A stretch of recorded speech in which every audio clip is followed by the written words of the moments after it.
Welcome to our new series, Towns of Terror, in which we explore the darker side of the world's towns, cities and states.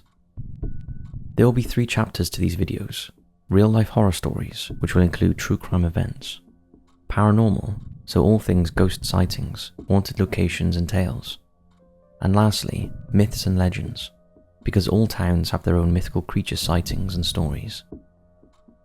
We're kicking off this new series with Arkansas, the natural state of the US, known for its picturesque lakes, rivers and hot springs.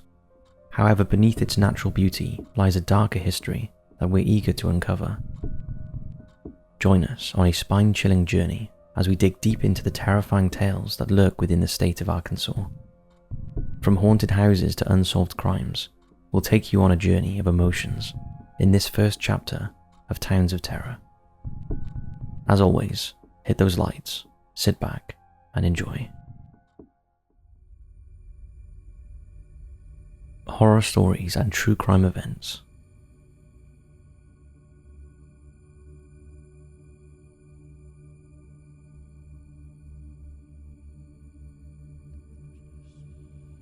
We'll begin with John Markle, who on the 16th of November 1987 was the perpetrator of a horrific crime in Little Rock. John was the son of Oscar-winning actress Mercedes McCambridge, who won the award in 1949 for Best Supporting Actress in All the King's Men. She also became well known as the voice of the demon in The Exorcist. John had an unsettled childhood, and after his mother divorced his father, he was adopted by her second husband, film and television director Fletcher Markle. As a child, John was said to have a brilliant mind, and later went on to earn a master's from the University of California in Los Angeles. In 1968 he married Christina Mull, and the couple went on to have 2 daughters. In 1979 the family moved to Little Rock, Arkansas, and John worked at Stevens Inc. as a futures trader. He quickly rose the ranks and became a vice president after only 8 months, and the performances of his accounts were exceptional. He was known as a devoted family man, although fiercely private. However, things started to go wrong, and questions were raised about some of his accounts, and in October 1987 he was put on medical leave while the accounts were reviewed. The investigation led to the discovery of an extensive embezzlement scheme involving accounts belonging to his mother. As a result, John was fired on November 13, 1987. 3 days later, John murdered his wife and 2 daughters before taking his own life. However, this was no spontaneous act. It appeared it had been carefully planned. In the days before the deaths, John voided his previous will, replacing it with one that made no provision for his wife or children. Just before he killed himself, John called his attorney, Richard Lawrence, at 4 a.m. and asked him to come over. By this time, he had already written, dated, and time-stamped a suicide note that acknowledged he had murdered his wife and daughters. Lawrence called the police, who arrived at 4:17 a.m. They found the film Nightmare on Elm Street in the VCR and multiple guns scattered around the home. John's body was in the downstairs study. It appeared he had shot himself with 2 guns, one each side of his head. His wife and 2 daughters were also discovered with multiple gunshot wounds. In total, 15 guns were found in the house. Police also found a Halloween mask near to Markle's body, and they determined that he had likely been wearing the blood-splattered mask when he shot his daughters. Tests also found all 4 victims had the sedative, Elavil, in their systems. Another letter was discovered addressed to John's mother. It made clear she knew nothing of his business dealings, but it did, in no uncertain terms, point out her failings as a mother, bitterly detailing her as absent, inattentive and uncaring. A tragic and horrifying case all round that has left a dark, lasting impression in Arkansas.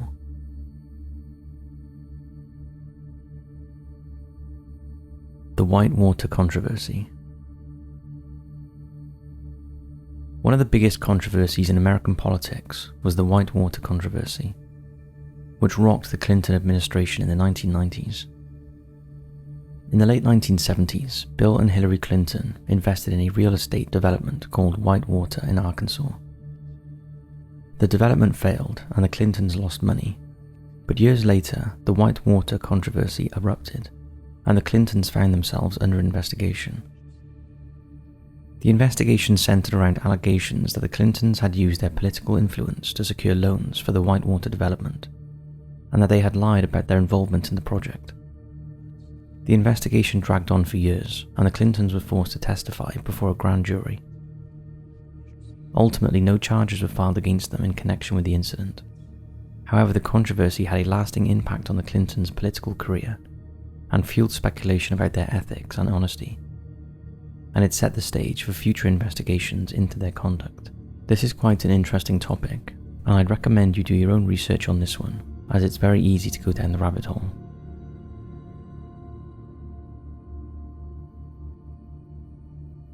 The West Memphis 3. This case is probably the most well-known case in Arkansas, as well as the most disturbing. Known as the Memphis 3, Damian Eccles, Jason Baldwin, and Jesse Miskelly Jr. were just teenagers when in 1994 they were convicted of the triple murder of 8-year-old boys Chris Byers, Stevie Branch, and Michael Moore. At their trial, it was revealed that the killings were part of a cultic ritual. This is the story. On May 5, 1993, Byers, Branch, and Moore were reported missing by their parents. Less than 24 hours later, their bodies were found in a water-filled ditch in the woods of the Robin Hood Hills subdivision. The boys were naked, beaten, and hogtied, and one of them had been castrated. At the scene, police found little evidence and a noticeable lack of blood or fibers. It was as if the crime scene had been scrubbed clean. Rumors spread that a satanic cult was responsible for the boys' deaths, and the theory quickly overshadowed the investigation. Jerry Driver, a juvenile probation officer for Crittenden County, stepped forward. He had dealings with teenager Damian Eccles after he was arrested for burglary and sexual misconduct, and he was convinced that Eccles was involved in a satanic cult. Driver shared his suspicions with the police. Eccles denied any connection with Satanism, but did admit to believing in and practicing magic.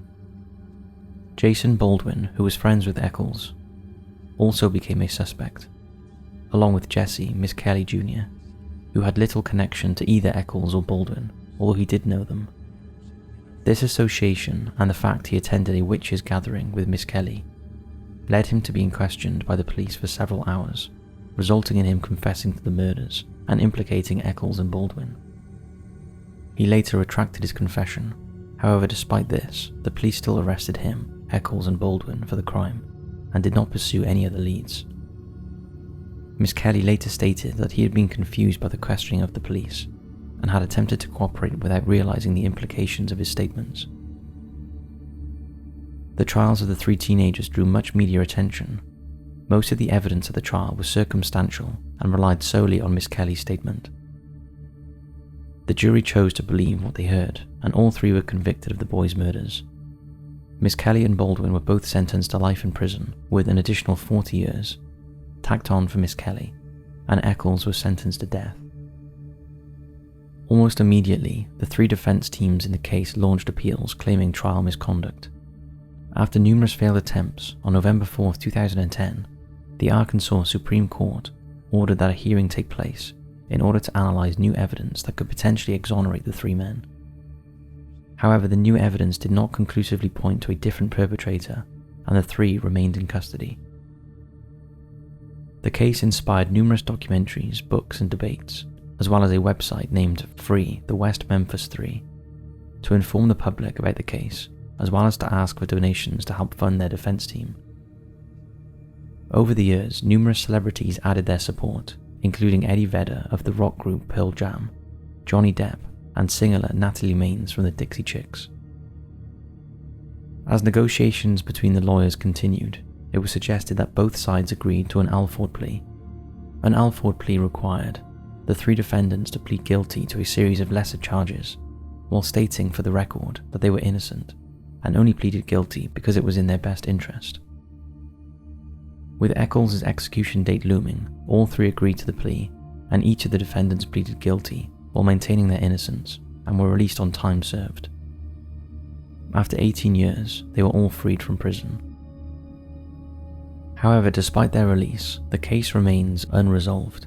and prosecutors will not continue to investigate the murders, meaning Eccles, Miss Kelly, and Baldwin may never be cleared of their crimes and will never receive compensation. To this day, the counsel representing the men continue to pursue full exoneration, meaning one of Arkansas's most controversial murder cases is far from over.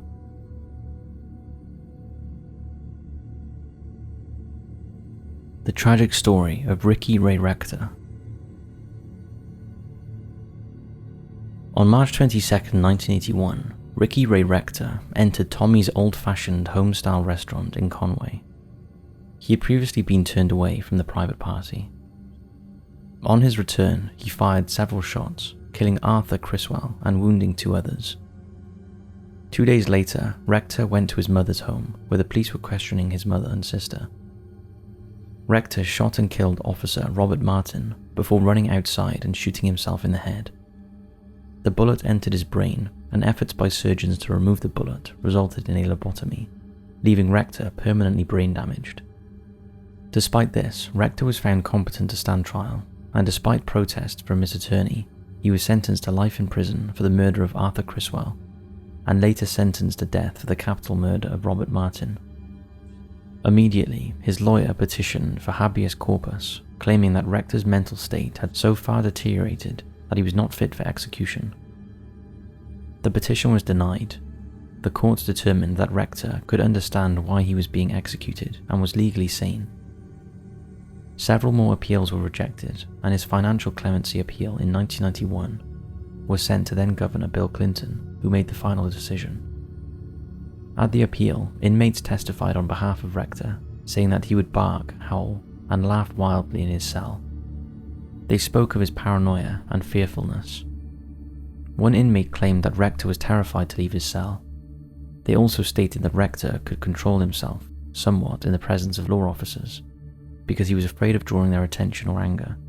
Therefore, he might appear to be saner in public than he actually was. Despite these statements, the clemency panel voted against Rector's appeal, and in keeping with the strong stance on capital punishment, Clinton not only denied Rector's appeal for clemency, but flew home to Arkansas in order to oversee the execution personally. Rector's execution was scheduled for 9:15 p.m. on January 24, 1992. His last meal consisted of fried chicken, steak, and pecan pie. According to witnesses, when Rector had finished eating, he set aside a piece of pie and told the guards that he would like to save it for later. When it came to the execution, it was delayed because the medical technicians were unable to find a usable vein. Rector attempted to help them find a vein that would work, and witnesses stated that he seemed to be innocently cheerful, as though he believed that technicians were performing a simple, everyday procedure. Several of the prison officials doubted that the execution should proceed, but at 10:09 p.m., Rector was executed by lethal injection. His execution was controversial, and as Clinton moved on to the presidency, he faced many criticisms regarding his decision to allow it to go ahead. On June 20, 2002, the US Supreme Court ruled that the executions of mentally retarded criminals are cruel and unusual punishments, prohibited by the Eighth Amendment. The story of Ray Rector is a reminder of the ongoing debate surrounding capital punishment and the treatment of mentally impaired individuals within the justice system. What's your thoughts on this story?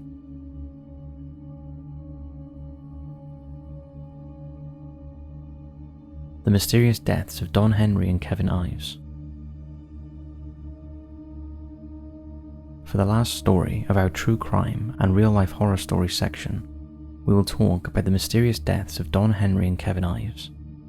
They were 2 teenagers from Arkansas, whose lives were tragically cut short in August 1987. Their mysterious deaths have puzzled investigators and sparked numerous conspiracy theories for decades. On the night of August 23, 1987, a train conductor discovered the bodies of Don and Kevin lying side by side on the railroad tracks. Despite the conductor's desperate attempts to stop the train, it was too late and the boys were tragically killed. The initial investigation concluded that the boys had smoked marijuana and fallen asleep on the tracks. However, their families refused to accept this explanation and pushed for further investigation. A second autopsy revealed that the boys had been murdered before being placed on the tracks. Over the years, numerous theories have emerged, including drug smuggling, police cover-ups, and even a connection to high-ranking government officials like Bill Clinton. However, despite several suspects being named, no one has ever been charged with the murders of Don Henry and Kevin Ives. Their tragic deaths remain an unsolved mystery that will continue to haunt their families and the community for years to come.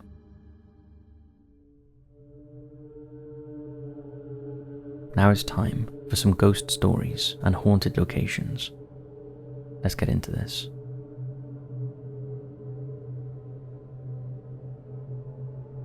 We'll start with the Crossett Lights. Over 100 years ago, a railroad worker met an untimely end when he was beheaded near the track. It is said he got into a fight with another employee that ended in him losing his head, either by being pushed into the path of a train or from the axe of his workmate. Either way, ever since the incident, a mysterious ball of light started to appear at night near the site of the man's demise. Witnesses have reported it changes colour and sways back and forth along the road that now covers the old railway tracks. Many believe it is the spirit of the worker who is looking for his lost head, whilst others say it is his wife carrying a lantern looking for her husband. The scientifically minded explain the light as swamp gas. However, that doesn't explain why the light disappears when approached, and reportedly will travel through cars on the road. It is said that if you drive into Crossett and flash your lights 3 times at the crossroads, the ghost light will appear and hang in mid-air as you drive towards it, before disappearing after 10 to 15 seconds. It might be worth a try if you live in the area. Let us know how you get on.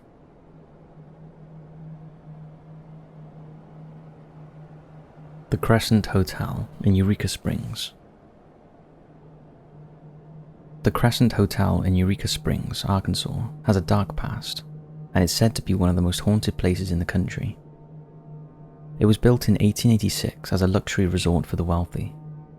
Over the years, it has served as a college, a hospital, and even a cancer treatment center, but it's the building's time as a hospital that has left the most lasting impression. During the 1930s, the Crescent Hotel was turned into a hospital by a man named Norman Baker. Baker claimed to have a cure for cancer, but his treatments were unproven and often deadly. Many of his patients died in the hospital, and their spirits are said to still haunt the halls. One of the most haunted areas of the hotel is the morgue, where Baker's patients were stored after they died. Guests have reported seeing ghostly apparitions and feeling cold spots in the area.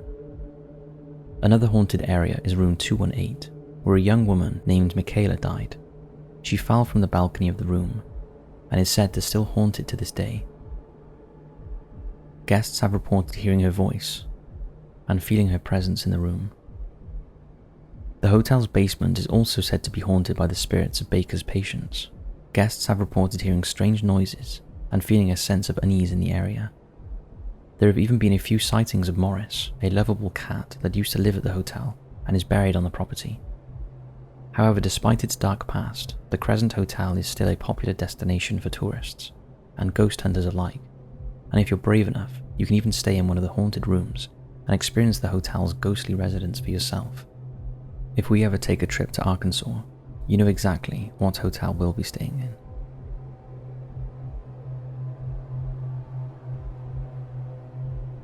The Allen House in Montecito.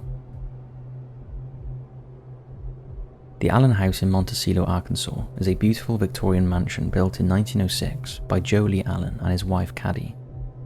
However, the house is not just known for its stunning architecture and rich history, it's also known for its ghosts. Many believe that the house is haunted by the ghosts of its former residents. Visitors have reported seeing apparitions, hearing strange noises, and feeling a presence in the house. There have been reports of a woman in a white dress walking through the halls, a man in a top hat standing in the foyer, and a little girl playing in the attic, believed to be the ghost of Liddell, who died in the house in the 1940s. Some people believe that the ghosts of the Allen House are friendly and just want to be acknowledged. Others believe that they are more malevolent and should be avoided at all costs. Whether you believe in ghosts or not, the Allen House is a fascinating place with a rich history and a lot of stories to tell.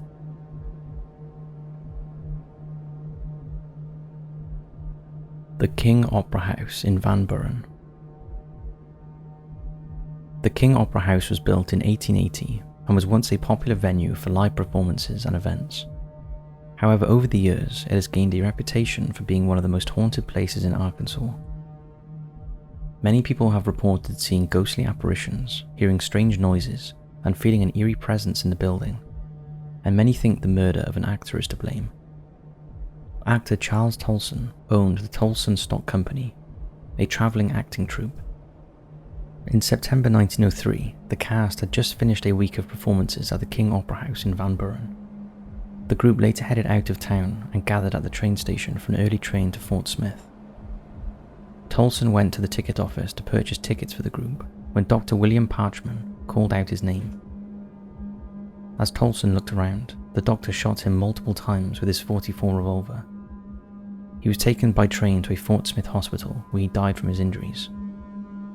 Dr. Parchman notified the sheriff of his actions and told him he believed his 17-year-old daughter Allie was in love with Tolson and planned to run away with him, even though he was married and his wife was a member of the acting troupe, and there was no proof he had any intention of eloping with the girl. Parchman acted on information given to him by a vinegar salesman. At trial, Parchman was found not guilty of the murder despite multiple witnesses. Notably, Allie and the vinegar salesman had left town together and were not present for the trial. It's said that Tolson's embittered ghost now haunts the King Opera House, the location of his last performance. If you've ever visited the Opera House, let us know if you felt any strange activity.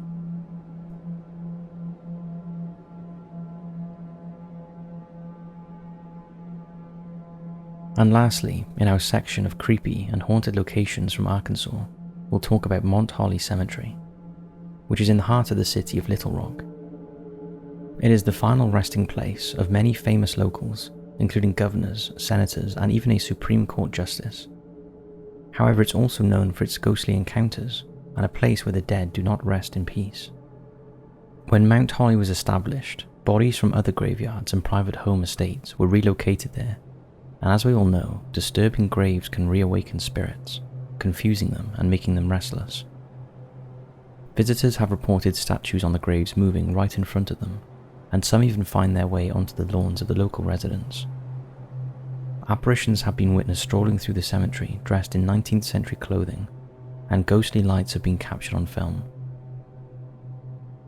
Some have claimed to see the ghost of a little girl who died in a nearby house fire, while others have reported seeing the ghost of a Confederate soldier who was buried in the cemetery after the Civil War. The soldier's grave is one of the most visited sites in the cemetery, and legend has it that his ghost appears on the anniversary of his death, walking around the cemetery and searching for his lost love. It's believed that the cemetery is haunted because of the tragic events that took place in Little Rock's history, from the Civil War to the yellow fever epidemic. The cemetery has seen its fair share of death and sorrow. However, despite the ghostly legends, Mount Holly Cemetery is a beautiful and peaceful place to visit, filled with stunning monuments and sculptures that reflect the history and culture of Arkansas. Just think twice about walking through there at night, because things change.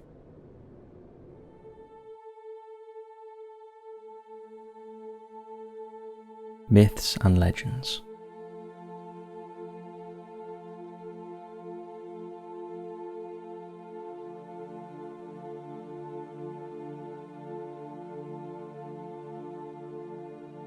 Arkansas is full of myths and legends, but we're going to start with Highway 365, which is one of the most enduring legends surrounding Arkansas that happened many years ago when a young man was driving down Arkansas Highway 365, south of Little Rock, when he saw a young girl on the roadside. He offered to give her a lift and draped his coat over her shoulders because she was cold and soaked from the rain. She gave him directions to her house and he drove her home. When they reached her house, the young man got out of his car and walked around to help the girl out of her seat, but she was gone. Confused, the man walked up to the house and knocked on the door. A woman answered, and he explained what had occurred. She said, "That young girl is my daughter who was killed years ago. She hitchhikes back home once a year." The shocked young man couldn't believe what he was hearing and asked the woman where her daughter was buried. He then drove to the cemetery to see the young girl's grave, and there he found his coat draped over her tombstone.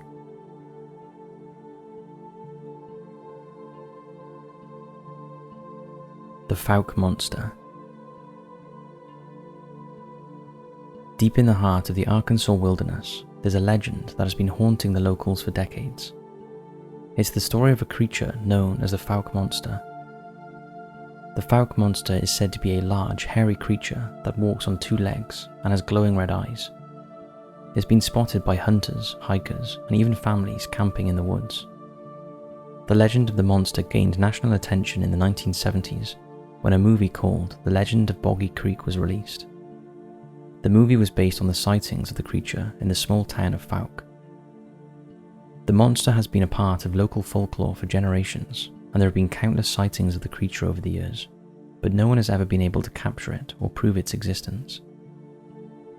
However, despite the lack of evidence, people still come to the area to search for the beast. Some believe that it's a Bigfoot-like creature, while others think it's a wild animal that's been living in the woods for years.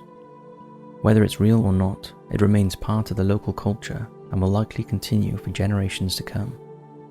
Let us know if you've ever been out looking for it.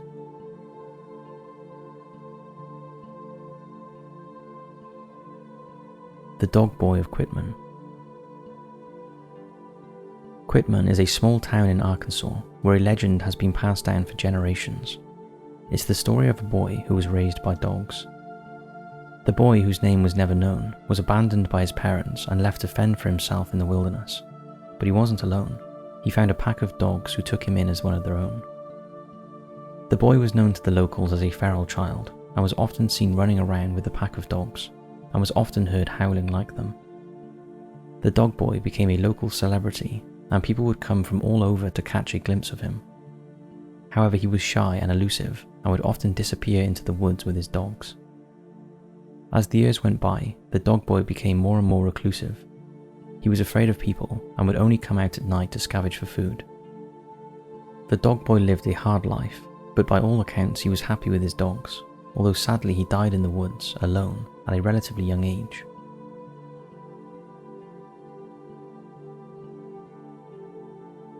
The Legend of Petit Jean.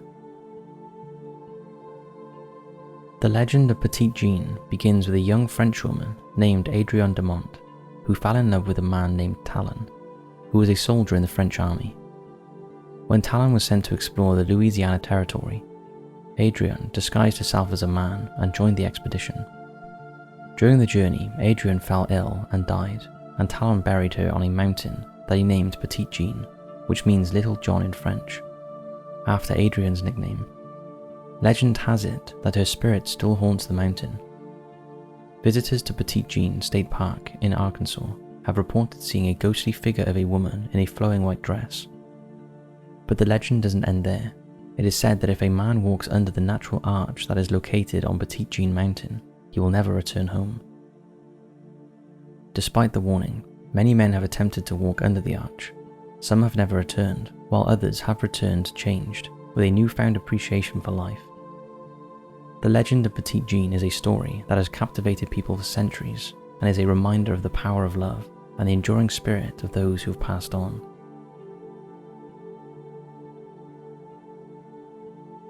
And this brings us to our last entry in the mythical creatures section of Towns of Terror. We'll end with the Ozark Howler, which is a mysterious creature that has been spotted in the Ozark Mountains of Arkansas. The creature has long been the subject of many legends and sightings. It's described as a large black or dark brown creature with glowing eyes, sharp claws, and horns or antlers on its head. Some people believe it's a type of big cat, while others think that it's a hybrid of different animals. The first recorded sighting of the Ozark Howler was in the 1800s, and since then there have been many reports of people hearing its distinctive howl in the mountains. Some people claim to have seen it in the flesh, but there's no concrete evidence to support these claims. That was until in October 2004, when a recorded emergency call received by AGFC indicates a motorist nearly collided with an unidentified mammal at 9:45 p.m. The recorded phone conversations indicates that armed state wildlife officers may have been dispatched to investigate what reports described as a bear-sized, grey, fast-running animal on Pump Station Road in Springdale. And then, in December 2005, the Arkansas television station 4029 News reported that it had received photographs purported to be images of the creature from a viewer. The photograph didn't quite fit the description of what others in Arkansas say they've seen, although it does look like an unknown creature. Many describe the photos as looking more like a pet dog with badly done Photoshop antlers. Although the person who took the photographs insists he was camping at Devil's Den State Park and saw the strange creature chase a squirrel up a tree. Whether he captured the elusive Ozark Howler is still up for debate. What do you think? And so, that concludes our first episode of Towns of Terror. Now, we know Arkansas and the states in America are not classed as towns. However, we settled on the name Towns of Terror as we liked it so much. But just know that our Towns of Terror series will encompass towns, cities, states, and even entire countries. Let us know in the comments section below which location you would like to see in an upcoming episode of Towns of Terror. We hope you enjoyed this new series, and we look forward to seeing you in the next video.